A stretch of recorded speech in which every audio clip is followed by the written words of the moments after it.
Today we'll begin an ongoing series on malware evasion techniques, which are basically strategies that malware authors use to evade detection and analysis. In this video, we'll explore API unhooking, and to discuss this technique, we'll perform some debugging, explore some Windows APIs, patch some code, and dabble with the Frida dynamic binary instrumentation framework. Let's get started.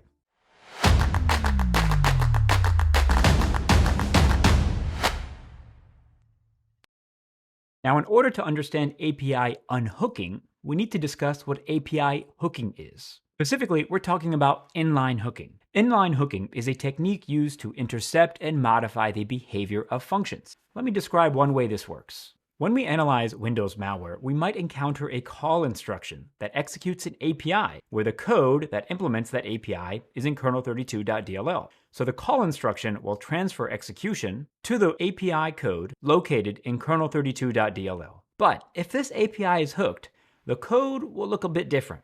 The initial instructions will be overwritten, for example, with a jump instruction to transfer execution to other code responsible for observing or modify the behavior of that hooked function. The function that the jump transfers execution to is often referred to as a hook function.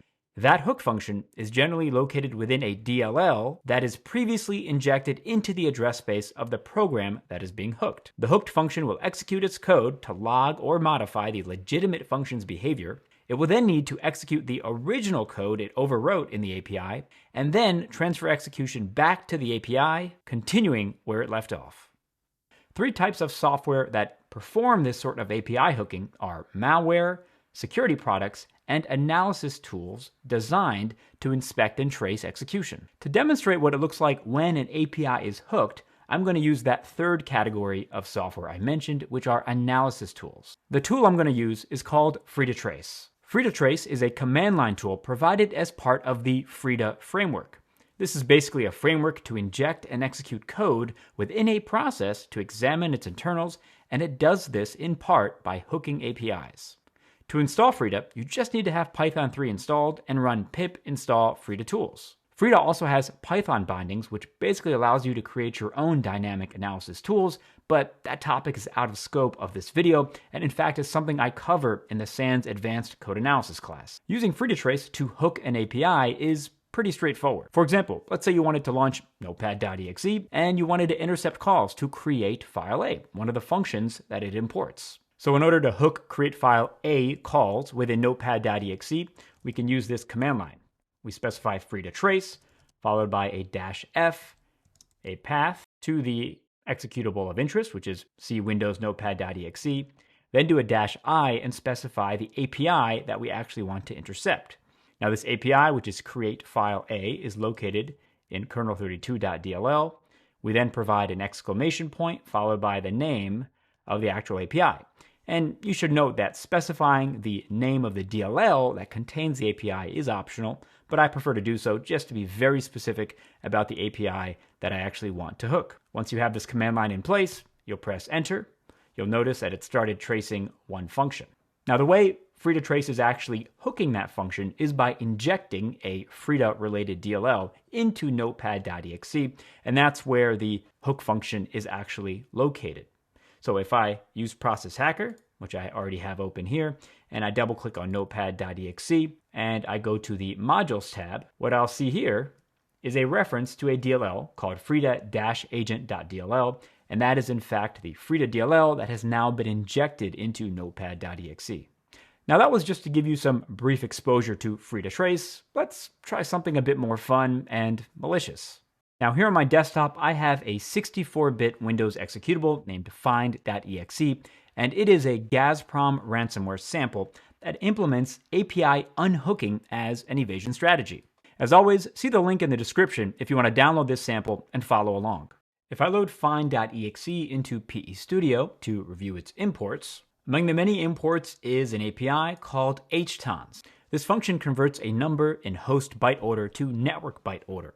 Malware often uses this API to specify a destination port before it communicates across a network. To put it simply, the single argument passed to this API could specify a network port used by this malware during execution. If I go ahead and load find.exe into x64debug, and then I set a breakpoint on HTONs, and then continue running the program. I see that the single argument passed to this function here, contained within RCX, is 1BD. And 1BD translates to decimal 445.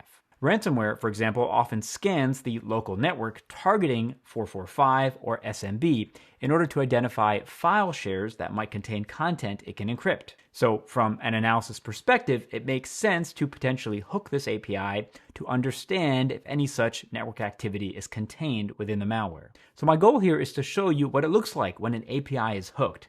And I'm going to hook the htons function within find.exe using frida-trace. I'm also going to use a debugger so that we can actually review the hooked code. But in order to make this demonstration useful, I'm going to have to modify or patch find.exe. Just bear with me here, and as we go through the process, it'll make a bit more sense. And by the way, if you haven't seen this sort of approach before, or for that matter, used these tools, you might have to watch this video a couple times to really absorb the steps that I'm about to take. So first off, let me go ahead and disable this breakpoint on htons, and then restart this program within the debugger. Next, I'm going to replace this first instruction. I'm going to do so by right-clicking, going to binary, and then choosing edit. This presents me with the opcodes that correlate with this first instruction. I'm going to replace these opcodes with EBFE9090, and then I'll press OK. And what you'll see is I've effectively replaced the previous instructions with a jump instruction whose target is the address of this very jump instruction. In fact, on the left-hand side, you'll see this red arrow that points to itself. That's a visual cue that I've basically created an infinite loop. This will allow me to launch this program using frida-trace and then attach to it with a debugger such that I arrive at the entry point. Without making this change, the malware might execute and then terminate before I ever have a chance to actually attach to it with a debugger. In order to save this patched version of find.exe, I'm going to go to File, choose Patch File. Then on the bottom right, I'll once again choose Patch File. And then I'll save this to the desktop using the name mod_file.exe. I can now close all of these windows. And here on the desktop, I now should have a file named mod_file.exe. So next, I'll launch frida-trace, specifying the modified version of file.exe, and I'm going to intercept the htons function.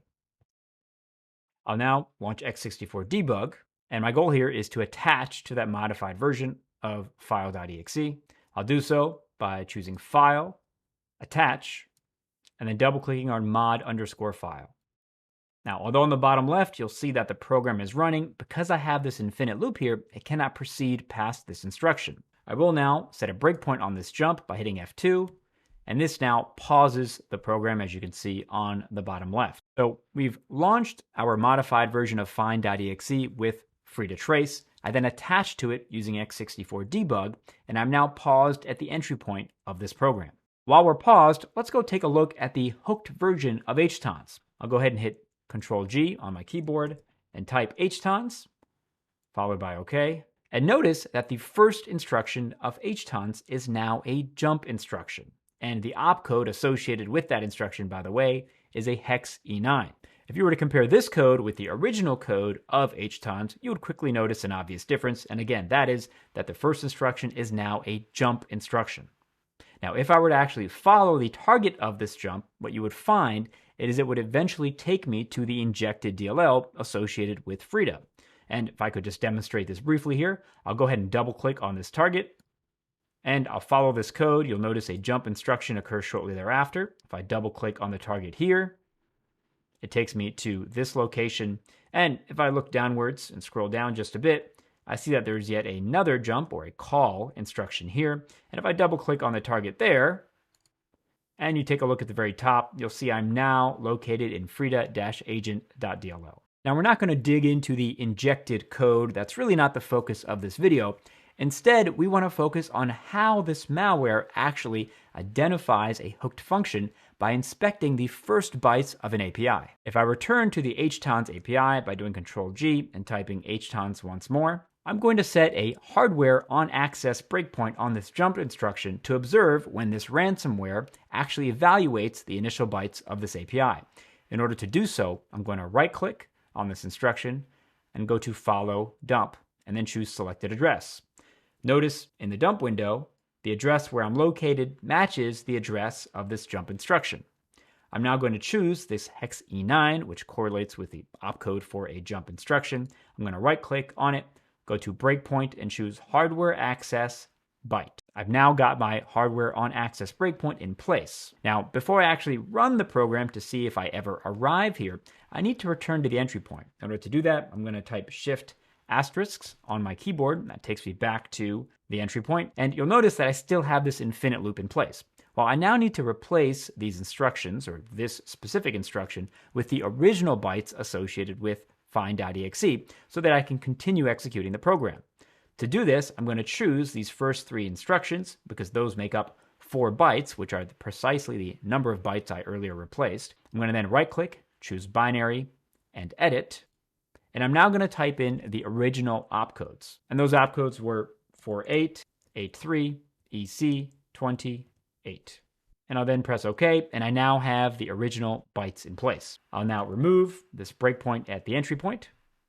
And I'll now continue running the program and observe if I encounter the hardware on access breakpoint. I'll then do a debug run, and you'll notice I've now encountered the hardware breakpoint. I'm now paused at a compare instruction that is essentially comparing 1 byte at the beginning of an API with the opcode E9.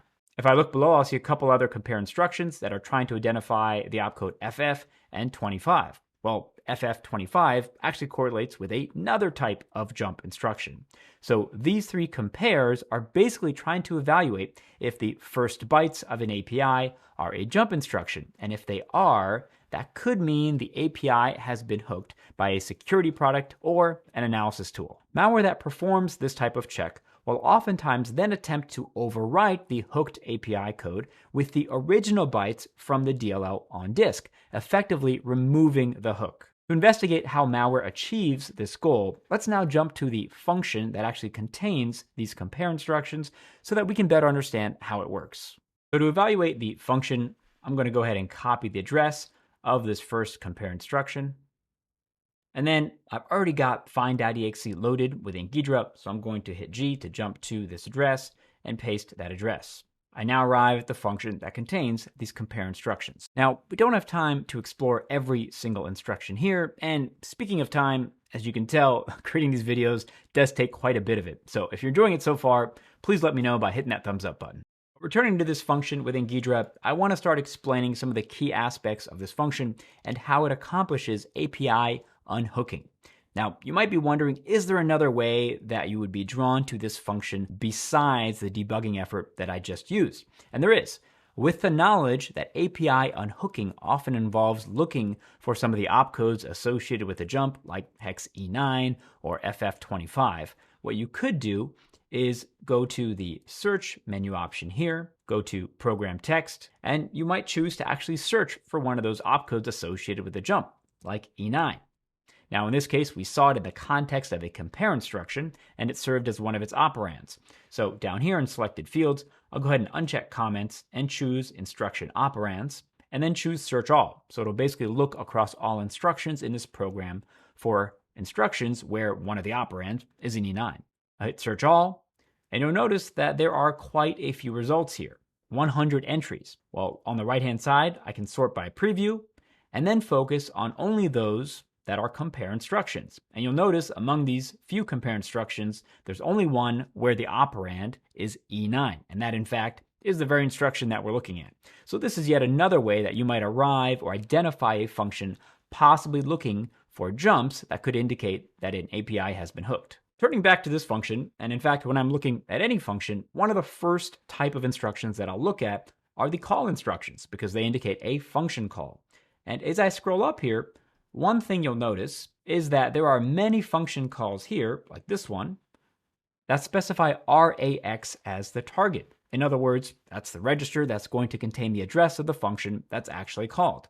And there are many cases here where the call instruction calls RAX, or the address contained within RAX. This is referred to as an indirect call because, again, the function actually called is specified during execution. What you'll also notice is prior to each call to RAX, there is a call to another function, and it's generally this exact function here that's located at the address ending in 42D0. One of the arguments that is passed to this function call in every case is a hexadecimal value, and this is actually an indication that what we might be looking at in this function is an API hashing routine. API hashing is a technique commonly used by malware to obfuscate the APIs that are used by that malware. Now, we won't be getting into the details of API hashing in this video, perhaps we'll leave that for another one. But one simple approach to determining what these function calls are actually referencing is to just continue debugging the program and see what APIs are actually referenced by these calls to RAX at runtime. So for example, if I go back to x64 debug and I scroll down, I'll see that after the code where I currently reside is a call to RAX. If I wanted to run up until this location and evaluate the contents of RAX, I could choose it as I've already done, and then go to debug, run until selection. Now, you'll actually notice I haven't hit this particular instruction just yet. On the bottom left, it looks like I've hit my hardware breakpoint one more time. So I'm going to go ahead and disable that hardware breakpoint since I no longer need it by right-clicking and choosing remove, go back to my CPU window, and continue executing the program. I've now arrived at the call to RAX, and you'll notice here on the right-hand side in the auto-generated comments, it now shows me that that is in fact a call to virtual protect. That's useful information. So I could take that, go back to Ghidra, find that call at 1D79, and insert a comment that that is actually a call to virtual protect. So in order to better understand this function, I could set breakpoints on the various calls to RAX and then comment Ghidra with the appropriate API references. And I've already actually gone ahead and done that to speed up our analysis. And now I just want to touch on some of the key APIs called by this function so you can understand how they work together in order to perform API unhooking. So beginning near the top of the function, first we encounter a call to what becomes getModule file name W. Now, this API takes a handle to a DLL that is already loaded in memory, and it gets the file name for that DLL. Next, we have a call to create file W, and the first argument passed to create file W, which specifies the file to actually get access to, is the file name returned from this previous call to getModule file name W. Now, you might ask, why is the program accessing a file from disk that is already loaded in memory? Well, that's where things get interesting. If we continue to scroll down, the function then calls create file mapping W, followed by map view of file. These two APIs work together to effectively load a module from disk into memory, in this case, a DLL. So at this point, there would be essentially two versions of a DLL loaded in memory. One that would have been loaded as part of the normal execution of find.exe, and another that would have been more manually loaded using these calls to create file mapping and map view of file. This function will then proceed to effectively iterate over all exported functions from all DLLs loaded in memory in order to identify if any of them are hooked. So as I scroll down, eventually we will arrive at the code that contains the compare instructions for E9, FF, and 25. If this function identifies that a hook is in fact in place, it'll take this jump to the address ending in 1D4D, and if I double click, you'll see that that allows us to arrive right here. Further downwards here, we eventually arrive at this call to virtual protect,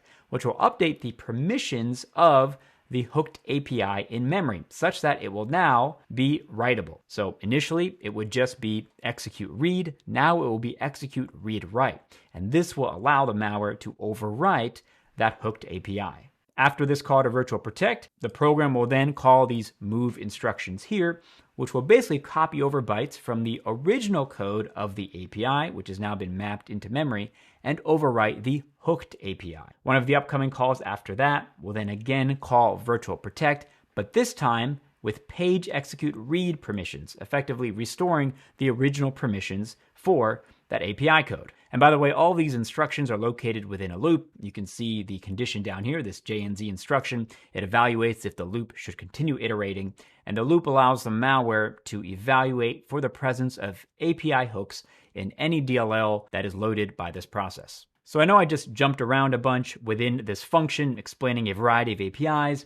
Let's actually see this in action in a debugger, and I think it'll make a bit more sense. Let's hop over to our x64 debug session where I currently reside at a call to RAX that is a call to virtual protect. This is actually the first call to virtual protect that updates the permissions of the code that contains the hooked API so that it is writable. I'm now going to continue executing by hitting F8 until I arrive at this first move SD instruction. And you'll see that the operand on the right-hand side references RBX. Now, RBX will contain the address of the API code that was manually loaded into memory via a call to map view of file. So this would be the original DLL code that resides on disk. I'll go ahead and dump this by going to RBX here on the top right-clicking, and choosing follow in dump. So now I have those original bytes of API code located here in my dump window. And just to be clear about what is contained within this dump window, I'm going to rename this tab by double clicking on it and then calling this RBX-original,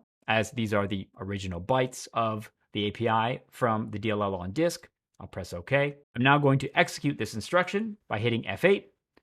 And that's going to place 64 bits of content from the original API code into XMM0. You can see the contents now of XMM0 if I scroll down here on the right-hand side, and there we have those original bytes right there. I'm now going to continue executing the code by hitting F8 on my keyboard until I arrive at this second move SD instruction, where I'm placing the contents of XMM0 into the address specified by RDI. I'm going to go to my second dump window here, and I'm going to dump the address located within RDI at this time by right-clicking RDI on the top right and going to follow and dump. So these are now the hooked API bytes, and I'm going to specify by renaming the dump window here that this is RDI-hooked. Okay, so it's the address contained within RDI, and this represents the hooked API, and I'll press OK. I'll now execute this move instruction, which takes those original bytes currently located in XMM0 and places those into the address specified by RDI. Keep an eye on this dump window as I now proceed to hit F8 on my keyboard, and you'll see those bytes have in fact changed. And if I compare this tab right here with the tab that contains the original API code, you'll see they now match. So the original bytes are now in place and the hook has been overwritten. This means the malware has achieved API unhooking. I hope you enjoyed this video on a malware evasion technique. If this is a topic that interests you, you might also want to check out some of my other videos right here. Please do consider subscribing, and I'll see you next time.